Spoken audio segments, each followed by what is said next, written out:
Okay, well, Hey, I think that we are live. for folks who aren't in the know, that was interesting. We're starting 20 minutes later than usual due to technical difficulties beyond our control.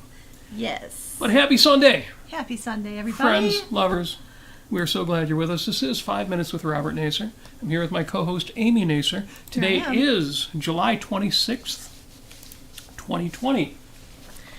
And we're so glad that you are here. And my notes are out of order. Boy, Hey, that's can okay. anything else possibly... Just make work with this what more life throws at interesting? you. That's okay. So I'm going to repeat myself quickly for those who did catch that little bit on YouTube, but of course not on Facebook. Facebook, why are you doing this to me? Mark Zuckerberg. Today is July 26th, the 208th day of 2020. 152 days until Christmas, 97 days until Amy's favorite holiday, Halloween. And on this day in 1775, the United States Postal Service was established. In 1753, Benjamin Franklin, who we have talked about before, became one of the two postmaster generals for the colonies working for the British. But in 1774, the Brits fired him for his revolutionary activities.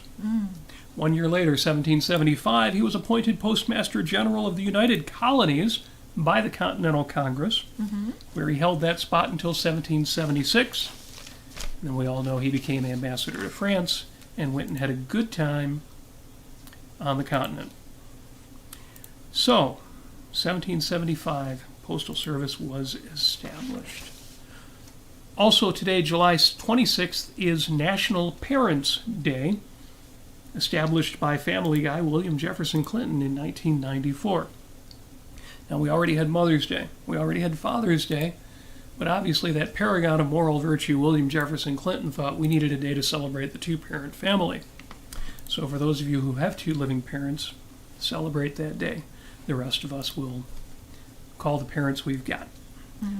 But today is also All or Nothing Day. All or Nothing Day. Celebrated each year on July 26th, the National All or Nothing Day allows people to throw caution to the wind and go for broke. We all have dreams we hold back, decisions left to make, or plans uncompleted. On this day, people break free of everything holding them back. Everyone has at least one thing they would like to overcome, need to do, or want to do, but might be fearful or hesitant of doing so. This is the day to go ahead and do it. Take that first step and go for it. National All or Nothing Day. I have no idea where this holiday came from. There's information about it out there, but there's no information on where it came from. It doesn't really seem like a good Hallmark holiday because I've never seen a National All or Nothing Day greeting card, so I say go for it too. By all means, celebrate National All or Nothing Day. Finally, happy birthday to Kate Beckinsale, who turns 47 today. Oh, really? Well, wait a minute. That's close to a person's age that I know very well. Yes. Well, the resemblance is striking. Kate Beckinsale turns 47 today, co-star of one of our favorite films, Serendipity, released in 2001. And Lord knows in 2001 we needed that, because it was released in October, less than a month after, or released in, October, less than a month after the disaster of 2001. And I posted that on my list of 10 movies that had an impact on me. And I got a little bit of pushback on that one. There were folks who said that Serendipity, well, it's a film that plays with the idea of fate and serendipity, a fortuitous confluence of events. And how could me, an advocate of the supremacy of reason, like a film like Serendipity? Supremacy of reason. But for folks who've seen the film, one thing I'm sure you've noticed is that all the woo aspects, none of them really play out. And ultimately, it turns out to be the actions of our protagonists and other people in the story who make everything happen. In fact, the gal, one of the co-stars, who runs kind of a woo shop, Yes. is the most cynical and jaded of all the characters. She doesn't believe a word of it, yet she's in it. Yes. And but I really do like the one, I forget the name of the actor, the male kind of secondary actor. Co-star. Yeah. And he's an obituary writer. That's right. In fact, he gets one of the best lines in the film, which I thought I wrote down, but I may have to quote it from memory. He said, "You're the shit." Yes, he did.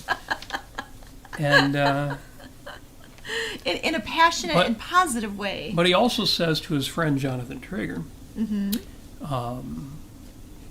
because he's an obituary writer for the Times. Right. And in giving a best man speech for the wedding, he instead writes an obituary and points out the Greeks didn't write obituaries. They only asked one thing when a man died. Did he have passion? Yes. One of the best parts of the film. Gets me choked up just thinking. I know. It's such a great film. So if you haven't yet seen Serendipity with John Cusack and Happy Birthday, Kate Beckinsale, see that movie. And I'll talk more about that or write more about that on Facebook. Yes. To more directly address the objections to the film. Yes. If your tolerance for warm and fuzzy is low, right, might not be your film. Right. And John says, "It seems you saw it deeper than I did on my first viewing, so you'll have a second viewing, I'm sure." And you might hate it even more the second time. But again, for those of us who are a little warm and fuzzy in that regard, not fuzzy logic, more willing to tease out the value. Yeah, having passionate values and seeing a lot of passion and values that most people might think is kind of, I don't know, too fluffy or just not substantial enough, perhaps. No such thing. Yeah. But since we started late, we'll get right to what we're listening to this week. Yes. Because what we are listening to this week, a couple of things, but primarily Moral Virtue Lesson 1, The Virtue of Justice, by Leonard Peikoff. The link for this is going to be in the show notes. It's a long recording of, a good hour and a half? And there are 4 parts to this. That's just the first part. Discussion of moral virtue. These are from the talks that he gave when he was still putting the finishing touches on OPAR, Objectivism, the Philosophy of Ayn Rand. A book in which Leonard famously said, and we'll quote this again later today, the first duty of justice is to defend and praise the good. Damn straight. It's the best line of the whole book. It really is. So there you are. That's, you don't know. No, you should read it. You should read it. That's right. So our word of the day is justice. Yes, just us. Yeah, just us. And justice, by Leonard Peikoff's definition, is the virtue of judging men's character and conduct objectively, and of acting accordingly.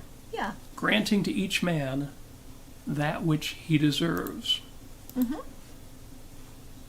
Now, in this age of social justice, I probably should also say, justice is the virtue of judging women's character and conduct objectively, and of acting accordingly, granting to each woman that which she deserves. And then you have to replace she with they. I was about to say, justice is the virtue of judging people's character and conduct objectively, them's character, and of acting accordingly, granting to each person that which he deserves. Eloquently spoken. Well, it's Leonard Peikoff's definition because I'm not sure Ayn Rand stated it as a definition. When she has one of her characters read out the 7 prime virtues in Atlas Shrugged, the explanation is longer. I'll read this. Wow, that's long. It's one sentence. This is one sentence. I'm going to read this one sentence. It's one sentence with a bunch of M dashes in between. There are M dashes, so I suppose it could be more than one sentence. Justice is the recognition of the fact that you cannot fake the character of men, as you cannot fake the character of nature. That you must judge all men as conscientiously as you judge inanimate objects, with the same respect for truth, with the same incorruptible vision, by as pure and as rational a process of identification, that every man must be judged for what he is, and treated accordingly. That just as you do not pay a higher price for a rusty chunk of scrap than for a piece of shining metal, so you do not value a rotter above a hero.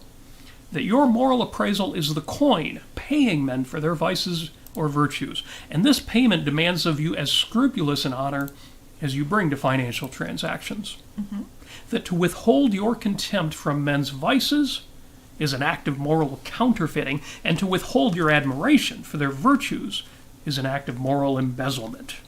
That to place any concern higher than justice is to devalue your moral currency and defraud the good in favor of the evil, since only the good can lose by a default of justice, and only the evil can profit.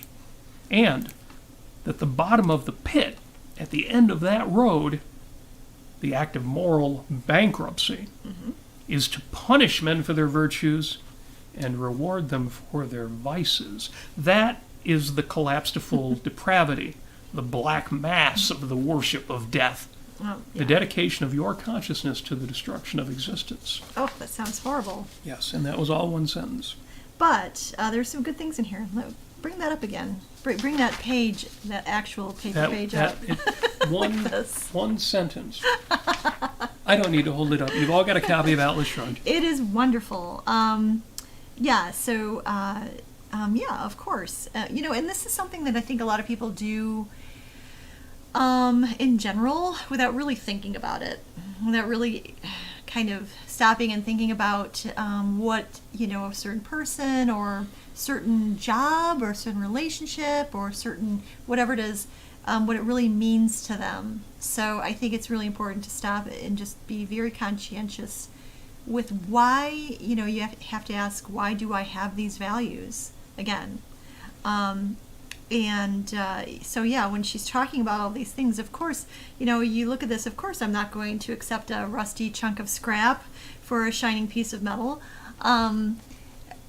But really, sometimes we do in our relationships. Well, if you're dating some dude, for example, yeah, or some gal who is a rusty chunk of metal, not because they're unattractive or not wealthy or any of those, but because they're not a good person. Right. They don't have the kind of character traits that would be good for you, good for having a relationship with you and actually having a long-term relationship.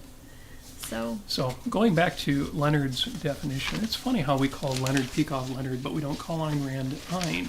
No. And I think that's as it should be. Yeah. But he says, justice is the virtue of judging men's character and conduct objectively, and of acting accordingly, granting to each man that which he deserves. What I love about that is because that's bad grammar. What I love about that is that I have been asked and have participated in the question, Ayn Rand's philosophy, what's the short version? What's the least number of words you can use to describe it?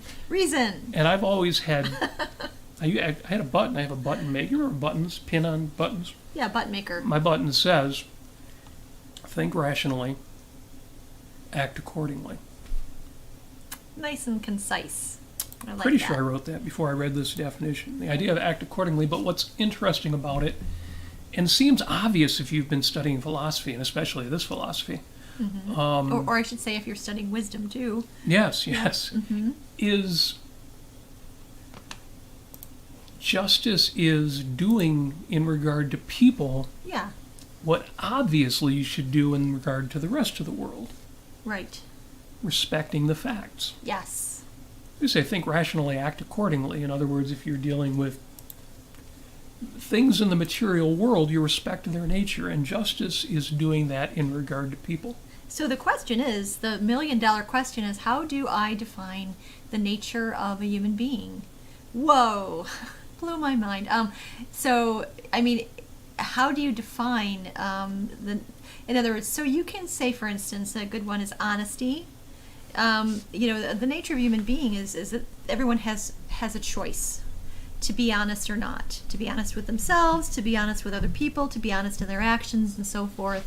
So, you can take that standard, that virtue of honesty, or that character trait of honesty, and put them up against it, put up their words and their actions up against that standard, and say, well, is that person actually honest? Then that extends to, is that person reliable? Is that person trustworthy?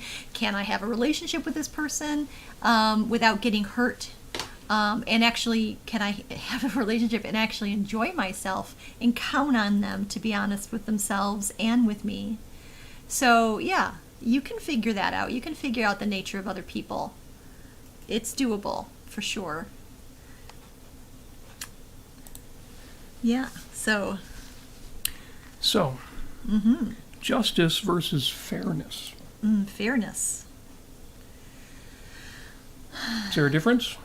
Well, fairness seems a little bit more narrow. Okay. Specifically in the context of dealing with people and just making sure, especially in the context of, say, for instance, you have 3 children and you want to be equally fair to all of them, and making sure that you're giving all of them about the same amount of attention as you can possibly give them equally. Because they all deserve your love as a parent, and you want to do that in a fair way, and obviously, and there's fairness, divvying up things like you have you have a sum of money that you need to divvy up, and you're going to make sure you do that to the penny, and that's going to be fair. So it's I think it's fairness is an expression of justice in certain contexts. Yeah, I've always used them simultaneously, although, different contexts seem to call for different words. It would be interesting to know in our comments if folks have an idea of a difference between fairness and justice. Incidentally, I was sneaking in a move of the microphone there. I'm sure it was driving our OCD watchers crazy. Or maybe it was just me. It wasn't quite in the middle. It's still not quite in the middle. Well, but that's okay. We had that bit of troubleshooting to do. We had to do a little extra work. So for our extra work, you might want to, trade a little bit more with us on our Patreon page. So Mary Aline says that there's a book called How Not to Fall in Love with a Jerk. How Not to Fall in Love with a Jerk. Yes. That's good. It reminds me of the book you said had an impact on you. Yeah, which is... Men Who Hate Women and the Women Who Love Them.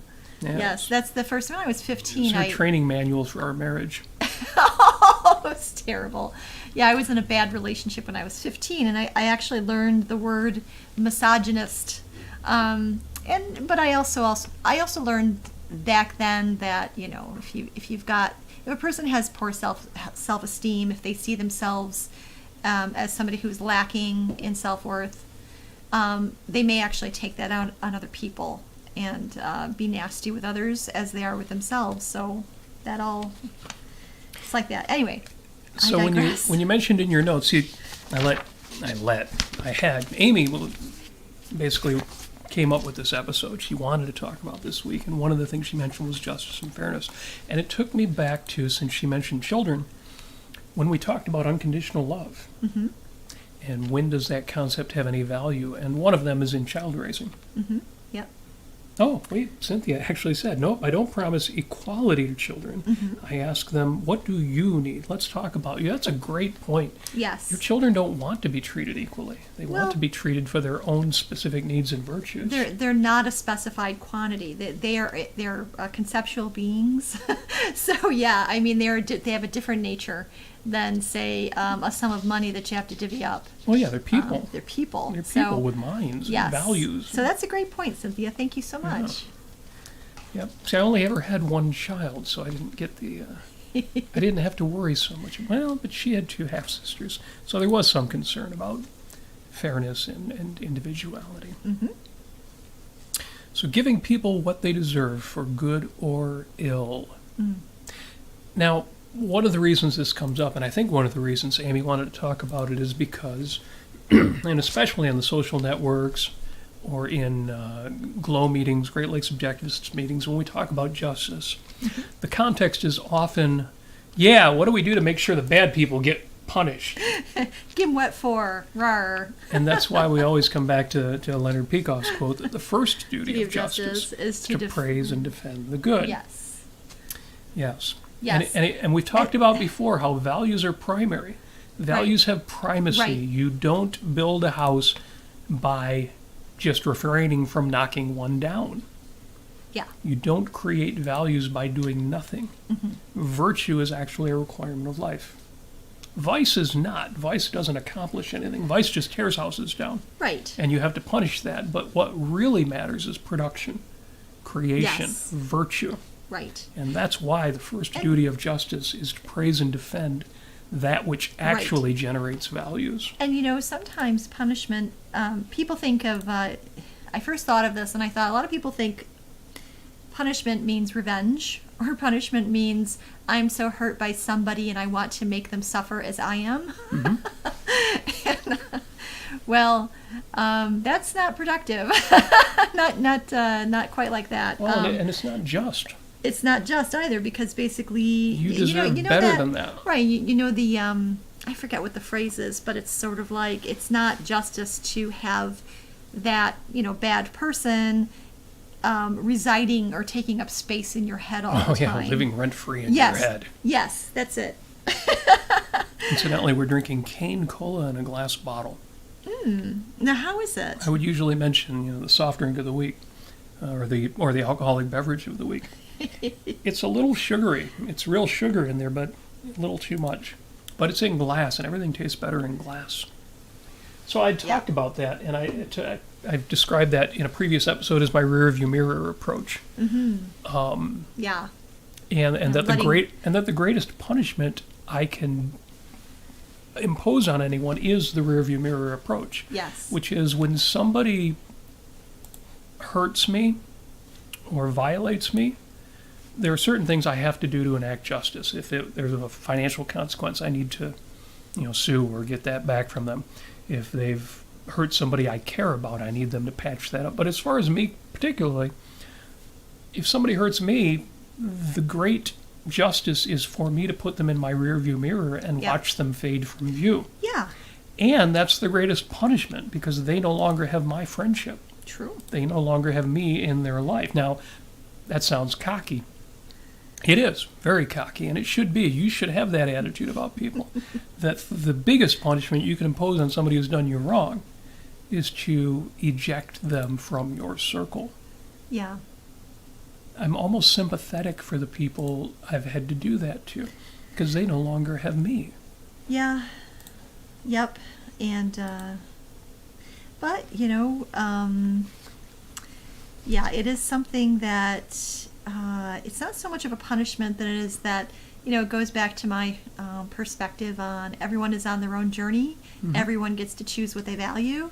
If they don't value me in the way that I need to be valued, then, or in a way that is rational, sane, and honest, then, they're on their own journey. They get to have their own journey without me. Yep. And there's still that world out there for them to discover whatever that they need to discover about themselves and other people, which they haven't yet. But they're not your problem anymore. They're not my problem anymore. That's right. And I'm not here to, it's that whole kind of thing of being obsessive with, somebody's wrong on the internet, or somebody has hurt me. I must get them to understand, or get my other friends to understand, or something like that. It's constantly, it's not helpful. It's not productive, and it's just going to hurt you in the end, because it doesn't.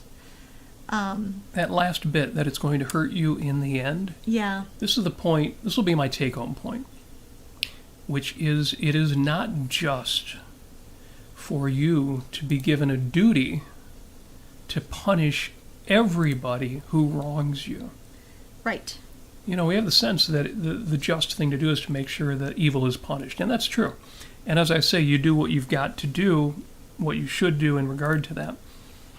But I posted 2 years ago, treat people not as they deserve to be treated, but rather as you deserve to treat them. Yes. Imagine if every time somebody does anything wrong to you, you now have to put on a policeman's cap or a jurist's robes, track them down, hunt them down, and if it's difficult, so what? Your duty, no matter what it costs you in time and energy, is to make sure that they receive punishment for what they no. Yeah. That is wrong in every conceivable way that I can imagine. Yes, it is. Yeah. Issue came up recently when I was asked about a response I'd made to a mutual friend. It was observed that I treated him better than he deserved. And I explained, I don't treat him the way he deserves. I treat him the way Robert Nasir treats his friends. See, I'm not a cop. I'm not a soldier. I'm not a warden. Giving people what they deserve is important, and that's part of what justice is. But it's not my job, apart from in contradiction to what I deserve. Yeah. Imagine if you're a server at a restaurant, and a customer comes in, someone you know, and who's a total jerk. So sure, if he's really vicious, like fundamentally immoral, you're going to refuse to serve him, get someone else to handle it, or excuse yourself from the situation. But otherwise, you're going to give him the service that meets not his standards, but yours. Right. Because it's not primarily about him. He ain't the star of this show. You are. If you let somebody else compromise your standards, Yeah. now that's unjust. Now that's him winning. Right. Yeah, right. And we talked about before in terms of living a better life. I know people who claim, well, I don't want to make a lot of money because the government will take half of it in taxes. And that's immoral. They don't deserve to do that. Oh, it's so sad. I mean, this is often said out of bravado or Right. braggadociousness Yeah. by people who are just unwilling or unable to earn really substantial wealth. But what I care about is the people who really mean it. I know too many people who let their adversaries limit them, hurt them, Or set their own stop them, set their standards for them. martyr them, or set their standards for them, Yep. damaging their spirit, their sense of life, Yeah. all because these good people don't want the bad guy to win. Yeah. In friendships, in romance, in careers, in finance, in politics and ethics, too many people are willing to punish themselves just to ensure that their opponents are never rewarded. And by the way, guys, if you think that maybe you're like feeling, gosh, I kind of felt that way, in certain situations, I have too. And it's a horrible place to be. Oh, It's- yeah, it I is will go not to hell if I can just drag my enemies with me. I know the feeling.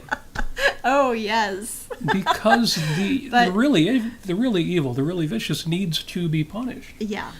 And But- it's a dirty job, but- but somebody's got to do it. But going back to the nature of other people, it's up Yes. to them to decide who they want to be. And you can't change them.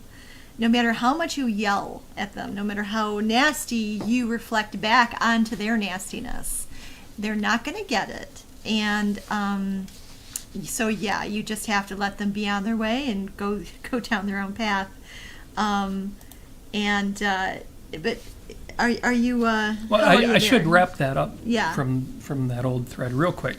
Because I actually wrote, now just to reiterate, the original post taken literally represents a false alternative. Yeah. Yes, I know that, and yes, I consciously chose to make the point in this manner. It's easy to say that each and every one of us must play the cop without regard to our own values. But the next step is to answer, no, we have no duty to, even at our own personal expense, to right every wrong. The final step, though, is to integrate those two truths of justice. The foundation firmly established, we can flesh out the topic with related wisdom, such as Leonard Peikoff's observation that the first duty of justice is to praise and defend the good. And I don't know if John read that comment, but he posted earlier, and he's absolutely right. Robert wrote, in fact, it's important to integrate both. Both here, John says, is as they deserve to be treated and as you deserve to treat them. And he writes, and he's right, this is subtle and potentially puzzling stuff. If you only focus on as they deserve to be treated, you block out your own standing in the situation. You neglect to consider whether you are the right one to be delivering these just desserts in the situation. Yeah. And he goes on. So, and he also says just now, he says, attention is a value. Do they deserve your attention? yes, Yeah. yes. So I did kind of, try to explain that, yes, I was exaggerating a little bit to make the point by focusing on only one and not the other. And John's absolutely right about that. But I'm glad John here makes the point in the comments that, yes, giving them your time and attention and your energy and your resources is a sacrifice in itself. It's compounding the original crime or injustice Right. or insult or whatever it was. Yes. So that is a point that when you brought up this topic for today's discussion, I thought it was important to make that point. Because Yes. it's a very Roberty kind of point to make. It is a very Roberty kind of point to make. Yes. Well, And a very Amy. And it goes Amy-ish. along with your notes where you wrote, overall you need to figure out who and what you want to be. Right, and that goes back to what I wrote earlier today, which was going back to the the priority is to defend, praise, and express your admiration for good people, and by doing that and focusing on that, and trying to fully explain to them why you like them, what character traits, what virtues you admire in that person. And then you can take a moment to remind yourself to work on those traits in your own self, in your own life, and then eventually, it's just that kind of goes back to the whole what's the word, exponentiality of values. That is a word. And that you express that to a person you admire. They admire your admiration. You admire your own admiration for them and their admiration for you, and it just goes on. And it's a mirror effect that really bolsters your own personal character traits and your virtues. And eventually, where else can you go except to just fall in love with life after that kind of experience, and to feel that kind of that pride in yourself, as we talked about in our Pride show before. Yes. Yeah, it's fantastic. And we do have some other comments here. We have, let's see. Yeah, so let's see here. I don't know. Let's see. If you want to look through them, I can read today's Bible quote. Right. Amen to that. Well, this was one of Christopher Hitchens' favorite quotes from the Bible. Okay. From Philippians 4:8. Finally, brethren, whatsoever things are true, whatsoever things are honest, whatsoever things are just, whatsoever things are pure, whatsoever things are lovely, whatsoever things are of good report, if there be any virtue, and if there be any praise, think on these things. I like that. I like that too. Thank you, Philippians, Yes. whoever you are. If there be any praise. Thank you, I've got to send that out to Camille Yarbrough. Camille Yarbrough. Camille Yarbrough, who said in the early 70s, actually she sang in the early 70s, take your praise. Take your praise and love it, right? Take your praise. So early 70s song, which probably very few people know about now. But if you know the Fatboy Slim song, Yeah. Praise You, Praise you. the voice sample that's used throughout that song, that's not a man, that's a woman. Right. I didn't know that, actually. I didn't know that she was that lady. I recognized that it was a woman, but... Yep. I'll Yeah. post the links in the show notes. They're Yeah. already in my notes.